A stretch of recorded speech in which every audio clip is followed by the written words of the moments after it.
So in this video we are going to learn active and passive voice. So what is voice? Voice tells us whether the subject is doing the action or receiving the action. There are two types of voices. First is the active voice and the second is the passive voice. Now we are going to learn active voice. What is active voice? The subject does the action. We focus on who is doing it. So active voice meaning is we focus on the person who's doing it, and in this the person who's doing it means he is doing the action. He does not receive the action. An example is Ritika is teaching. Here Ritika is the active voice as she is doing the action. So now passive voice. In it, subject receives the action. It is same as the active voice, but the action is received by the subject, and the structure is object plus helping verb plus verb 3 plus by and subject.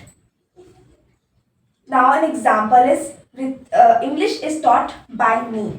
So here taught is the passive voice.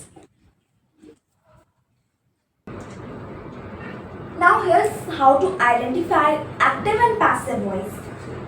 If the subject is doing something, it is called the active voice. And if the subject is receiving the action, it is called passive voice. Now here's a quick tip to remember active and passive voice. Now there's a quick tip for you to remember. We mostly use active voice in daily speaking because it is short. An example is someone stole my bag. We use passive voice when we don't know who did the action. My bag was stolen. So here my bag was stolen. We don't know who did the action. But in active voice, we said someone stole my bag. Not currently we know who the person is, but just remember that active voice